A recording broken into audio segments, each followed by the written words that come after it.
काका शीघ्रता कीजिए। अरे ये क्या, अभी तक केवल इतनी ही सज्जा हुई है।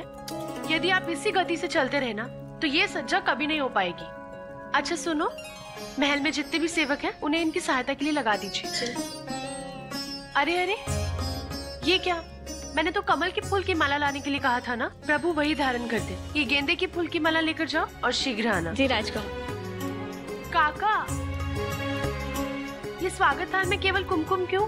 स्वागत तिलक तो चंदन से लगता है ना। चिंता ना करे राजकुमारी, चंदन घिसी जा रही है और मेरी पत्नी उसे लेकर आती भी होगी। चंदन जितना ताजा रहता है ना उतना ही सुगंधित होता है, आप स्वयं देख लीजिएगा। अच्छी बात है, किंतु ध्यान रहे अतिथियों के स्वागत में कोई त्रुटि नहीं होनी चाहिए। जो आ गया राजकुमारी। रुक्मणी। प्रणाम गुरुवर। तुम्हारा उत्साह देखकर मन प्रसन्न हो जाता है। कृष्ण जन्मोत्सव को तुमने अति विशेष बना दिया है, किंतु व्यवस्था में लीन हो भूल मत जाना कि भगवान को भोग भी लगाना होता है। नहीं गुरुदेव, वह तो मेरी प्राथमिकता है और मैंने प्रभु के लिए 56 भोग तैयार किए हैं। 56 भोग? जी गुरुदेव, पकवान में प्रभु को जो भी कुछ पसंद है मैंने वह सब कुछ तैयार किया है। आज के भोग में कोई कमी नहीं रहेगी। आज्ञा दीजिए।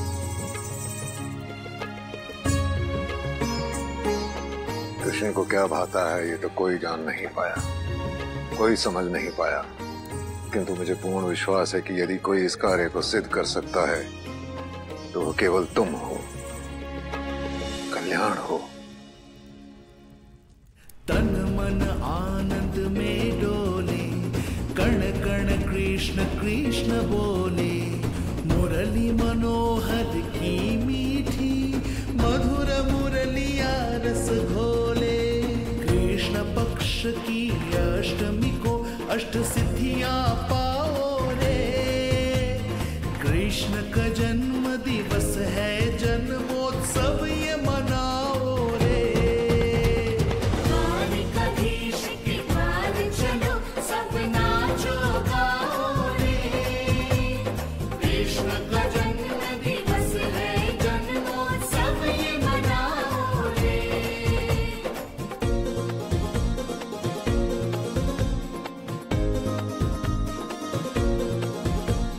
श्यामल श्याम सावरे को, देखो प्रेम बावरे को। हृदय में बसते हैं मोहन, नैन करेंगे अब दर्शन। फूल से भर दो ये पुण्य गली, सब पुष्प बरसाओ रे। कृष्ण का जन्म दिवस है, जन्मोत्सव ये मनाओ रे। द्वारिकाधीश के द्वार चलो, सब नाचो गाओ रे। कृष्ण का जन्म दिवस है, जन्मोत्सव ये मनाओ रे। ऐसा प्रतीत होता है जैसे समस्त द्वारका तुम्हारे प्रेम में डूब चुका है। दाऊ, ये मेरा सौभाग्य है कि ये सब मुझसे इतना प्रेम करते हैं और मेरे जन्मोत्सव को इन्होंने उत्सव बना दिया। सौभाग्य तुम्हारा नहीं है कान्हा, अपितु इन समस्त जनों का है जिन्हें तुम अपने जन्मोत्सव पर सहज ही दर्शन देते हो, उनके बीच रहते हो। अन्यथा युगों की तपस्या के पश्चात भी लोगों को तुम्हारे दर्शन संभव नहीं हो पाते हैं कान्हा। दाऊ, सत्य तो ये है, जब जब ये सब मेरे निकट आते हैं मुझे स्वयं अपने आप से मिलने का अवसर मिलता है और मैं इनका आभारी हूं। अपने आप से मिलकर कान्हा, मैं कुछ समझा नहीं, इसका अर्थ क्या है?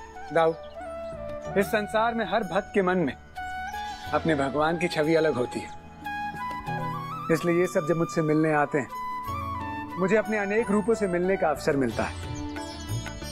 इससे सिद्ध होता है दाऊ कि मैं निराकार हूं। कान्हा, मेरी बुद्धि में तुम्हारी बातें समझ नहीं आती। दाऊ, मुझे बुद्धि से समझा भी नहीं जा सकता। चलता हूं दाऊ, रुक्मिणी मेरी प्रतीक्षा कर रही है, आज्ञा दीजिए।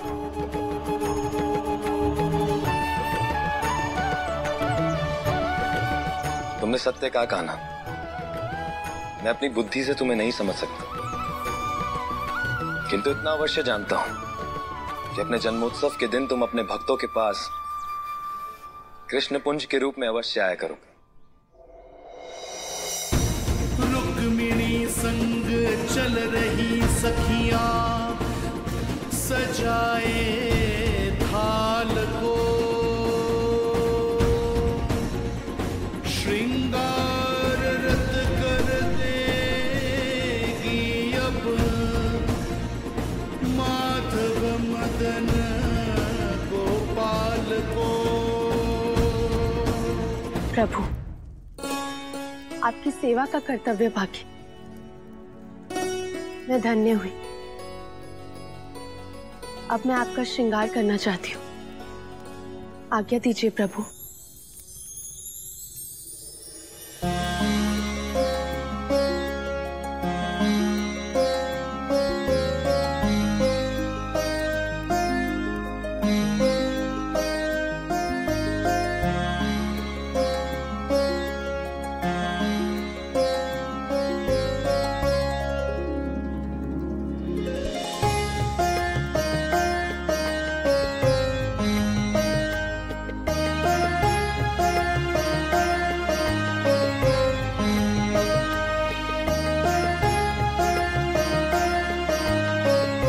हे प्रभु, आपके जन्मोत्सव का समय आने वाला है।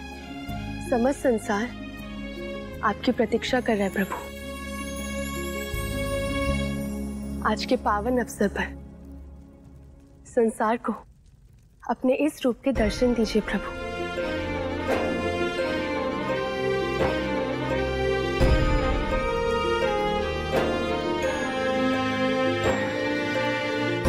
ये लीजिए राजकुमारी, जैसी माला आपने मंगवाई थी बिल्कुल वैसी है ये।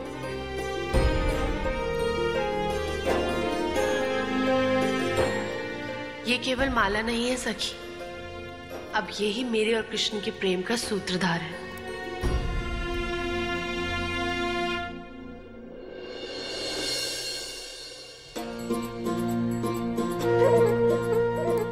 जन्मोत्सव श्री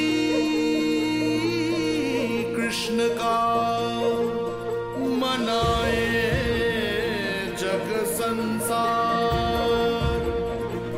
ब्रज से द्वारिका तक गूंजे। रात्रि मध्य काल में प्रवेश कर गई।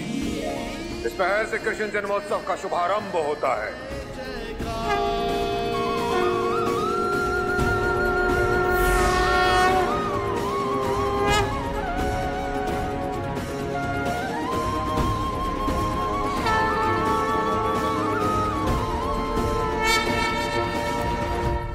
द्वारिकाधीश के द्वार चलो, सब नाचो गाओ रे।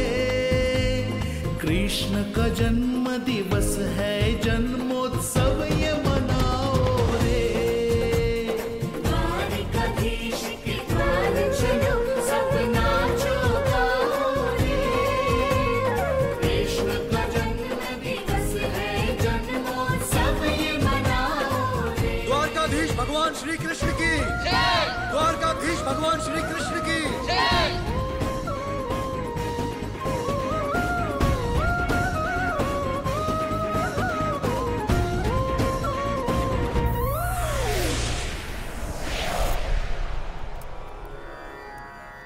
प्रणाम महादेव।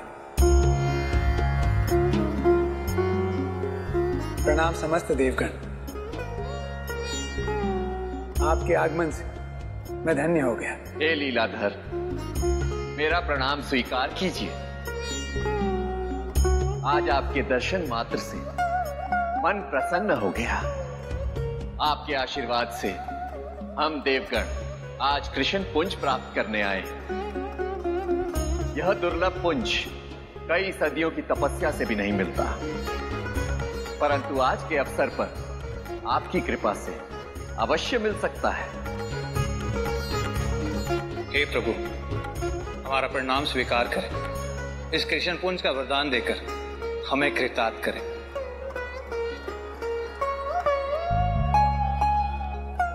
तन मन आनंद में डोले, कण कण कृष्ण कृष्ण बोले। मुरली मनोहर की मीठी, मधुर मुरलिया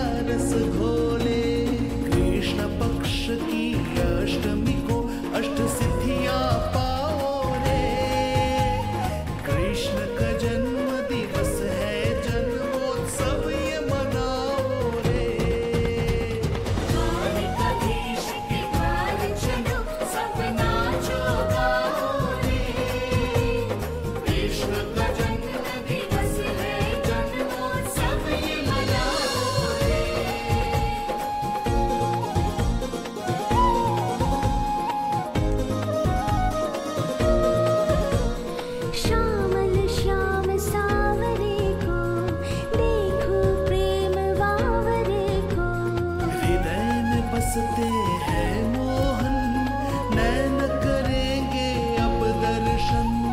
फूल से भर दो ये पुण्य गली, सब पुष्प बरसाओ रे। कृष्ण का जन्म दिवस है, जन्मोत्सव ये मनाओ रे। द्वारिकाधीश के द्वार चलो, सब नाचो गाओ रे। कृष्ण का जन्म दिवस है, जन्मोत्सव ये मनाओ रे। रुक्मिणी संग चल रही सखियां, सजाए थाल को। श्रृंगार रत कर देगी अब माधव मदन गोपाल को। ये जन्म दिवस है कृष्ण का, सहभागी बनी रुक्मिणी है, कर रही श्रृंगार के शब का कुमारी रुक्मिणी। सिंदूरी रंग में प्रेम डोले, पग रचे युवालता, अर्धांगिनी वर अंग वस्त्र पहना रही विश्व सुता। कनक कानन कुंडला पहना रही है चंचला, एक एक कर श्रृंगार पुरन रख के व्रत योनीड़ चला।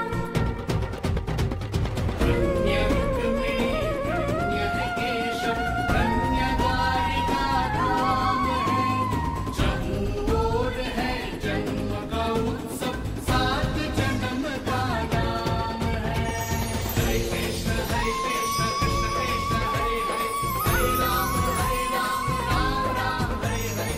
हरे कृष्ण कृष्ण कृष्ण हरे हरे, हरे कृष्ण कृष्ण कृष्ण हरे हरे। हरे राम राम राम हरे हरे। हरे कृष्ण कृष्ण कृष्ण हरे हरे, हरे राम राम हरे हरे। पुत्री रुक्मणी,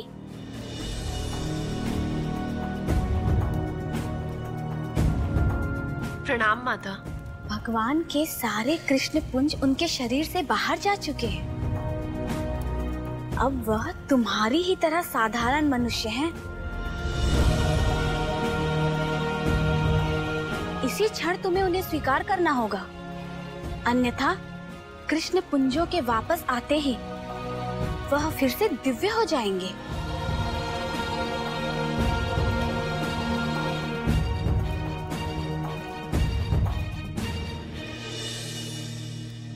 ये लो पुत्री।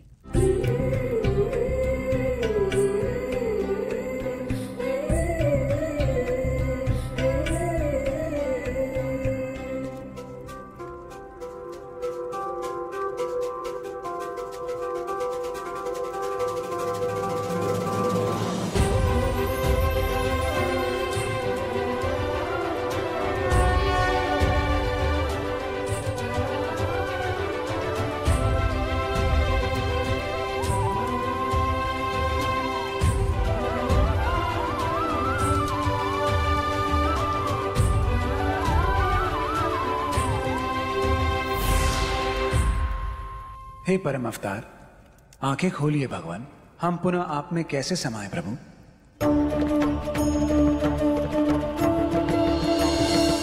हे दिव्य पुंज, ये तो नियति है। रुक्मणी और कोई नहीं, मेरी पूरक है। देवी लक्ष्मी का रूप है। इनके बिना मैं पूर्ण था। आज मुझे स्वीकार करके इन्होंने हम दोनों को पूर्ण कर दिया है। और आप बाधित नहीं, आप भी पूर्ण होने वाले हैं।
हे पार्थ, चाहे वो द्रौपदी हो या रुक्मणी, प्रत्येक स्त्री लक्ष्मी का रूप होती है।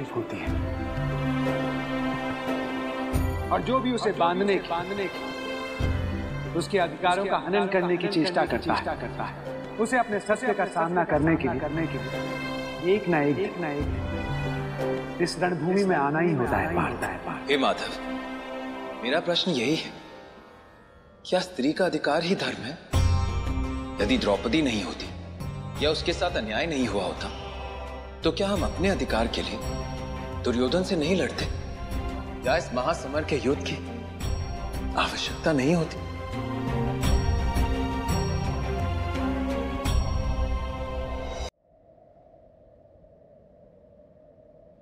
पार्थ, संसार में हर घटना पूर्व निर्धारित। ये महासमर पूर्व निर्धारित और ये भी सत्य कि द्रौपदी इस महासमर का कारण बने। परंतु माधव, यदि सब कुछ पूर्व निर्धारित है, तो मनुष्य के कर्म का क्या अर्थ है? पार्थ, मनुष्य के कर्म उसकी नियति को निर्धारित करते हैं। परंतु माधव, हम सब भ्राताओं ने तो हमेशा धर्म का ही पक्ष लिया है, फिर हमारे कर्म की नियति में ये महासमर क्यों है? ये सत्य है पार्थ कि पांडवों ने सदैव सत्य का पक्ष लिया, किंतु दुर्योधन के विषय सदैव सहनशील है और अन्याय का विरोध ना करना अपराध होता है। माधव, द्रौपदी इस महासमर का कारण क्यों बनी? पार्थ, यदि द्रौपदी ना हो तो पांडवों के अस्तित्व का आधार ही नहीं होता। परंतु माधव, वीरता और सामर्थ्य होते हुए हमारी सहनशीलता अधर्म कैसे हो सकती है? हम सभी भ्राताओं ने सदैव वही किया है जो धर्म सम्मत है। पार्थ, क्या मनुष्य का सदैव सत्य बोलना ही धर्म है? हाँ माधव, यही धर्म है। तो बताओ, यदि तुम्हारे असत्य से किसी के प्राणों की रक्षा हो सकती है और तुम्हारे सत्य से किसी के प्राण जा सकते हैं, तो ऐसे में तुम्हारा धर्म क्या होगा? प्राणों की रक्षा ही परम धर्म है माधव। इसका अर्थ यह है पार्थ कि धर्म की परिभाषा स्थान, काल और परिस्थिति के अनुसार ही निर्धारित होती है। बात यही सत्य तुम भाई समझ नहीं पाए और अपने साथ हो रहे अन्याय को सहते रहे। किंतु इसके विपरीत द्रौपदी अधर्म का विरोध किया और धर्म का पक्ष लिया। पार्थ, मेरे प्रति जिसका जैसा व्यवहार होता है उसके व्यवहार के स्वरूप उसके साथ मेरा वैसा व्यवहार होता है। अन्याय होने पर तुम सभी का मौन रहना द्रौपदी के विरोध का कारण बना।